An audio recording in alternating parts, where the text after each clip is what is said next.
Wes. Assalamualaikum warahmatullahi wabarakatuh. Waalaikumsalam warahmatullahi wabarakatuh. Selamat pagi semuanya, apa kabarnya hari ini? Alhamdulillah baik Bu. Alhamdulillah, berangkat semua ya hari ini. Sebelum kita mulai belajar, mari kita membaca doa terlebih dahulu. Berdoa mulai. Bismillahirrahmanirrahim. Raditu billahi rabban wa bil islami dinan wa bi Muhammadin nabiyyan wa rasulan. Rabbi zidni ilma warzuqni fahma. Amin. Biar lebih semangat belajarnya, mari kita speaking sebentar. Nah, kalau saya bilang selamat pagi, kalian jawabnya dengan satu kali. Kalau saya bilang selamat siang, kalian jawabnya dengan tepuk 2 kali. Kalau selamat sore, tepuk 3 kali. Kalau selamat malam, tak usah tepuk. Nah, oke? Paham? Paham. Oke, mulai.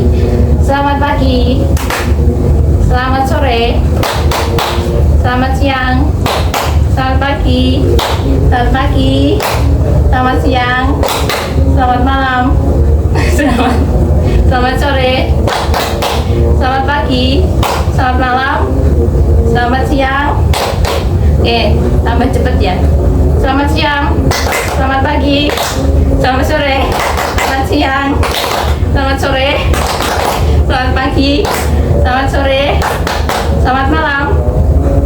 Oke, tepuk tangan semuanya. Sudah siap ya belajarnya hari ini? Siap ya. Oke, siapkan buku fikihnya, sudah ya? Sudah. Oke.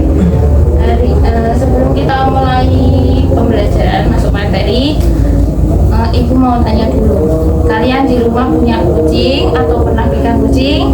Pernah. Ya, pernah semuanya ya. Nah, misalkan kalian sudah wudu, mau sholat, sudah wudu terus kalian pegang kucing, kira-kira kalian wudu lagi nggak? Wudu lagi nggak? Kalau Adhiana gimana? Menurut saya sih nggak perlu sih Bu. Kucing kan bukan binatang yang menjijikkan. Terus kalau Naswa? Menurut saya beli lagi karena kan kita memakan hewan. Oke, kalau Hanif? Kayaknya tidak perlu, tapi saya tidak tahu juga ya. Oke, menarik ya, jawabannya berbeda-beda nih. Nah, jawabannya tidak perlu wudu lagi karena kucing bukan termasuk aedes, juga bukan binatang yang najis. Dengan catatan selama kita pegang kucing itu nggak ada yang najis yang berpindah seperti kotoran yang berpindah ke kita, maka wudunya tidak batal. Jadi seperti itu ya. Biar nggak bingung, misalkan kalian ketemu kejadian yang seperti itu. Nah, jadi materi hari ini berkaitan dengan hadas dan najis. Nah, hadas dan najis ini berkaitan erat dengan ibadah kita sehari-hari. Makanya simak baik-baik ya. Nah, tujuan pembelajaran kita hari ini adalah pertama, siswa dapat menjelaskan pengertian taharah. Kedua, siswa dapat menyebutkan dan membedakan macam-macam taharah. Dua itu saja yang kita fokuskan hari ini. Sekarang kita masuk ke materi pengertian dan macam-macam taharah. Taharah secara bahasa bersih atau bersih secara dengan cara istilah artinya membersihkan diri dari hadas dan najis supaya ibadah kita menjadi sah. Taharah ada dua, bersuci dari hadas dan bersih dari najis. Sebelumnya kalian sudah belajar tentang syarat sah sholat kan? Dalam Islam ada istilah untuk bersuci. Ada yang masih ingat? Wudu. Oke, betul, wudu. Nah, wudu itu bagian yang lebih besar, namanya taharah. Nah, taharah ini yang kita akan pelajari hari ini. Ya, berarti bukan materi yang benar-benar baru. Jadi kita mulai pembelajarannya ya. Oke, taharah secara bahasa artinya suci atau membersihkan diri dari hadas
nulis ada yang salah itu nggak apa-apa, nanti berarti kita tahu bagian mana yang perlu diubah lagi.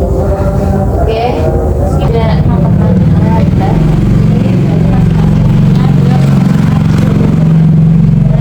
nanti mulai dari Athena dulu, terus Najwa, terus nanti terus Bunda lagi, paham ya?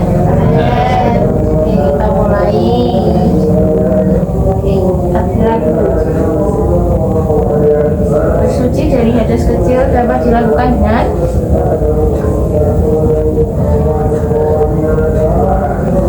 wudhu, balik.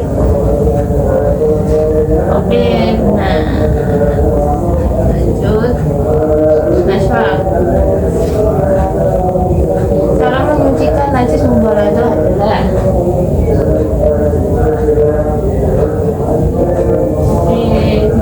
dicuci 7 kali ya, salah satunya dengan wajib.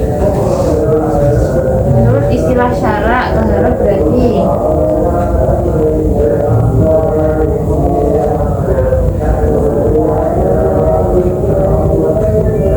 oke, nah lanjut Athena lagi. Secara bahasa, taharah memiliki arti siap suci. Oke, lanjut. Suatu keadaan tidak suci pada diri seseorang disebut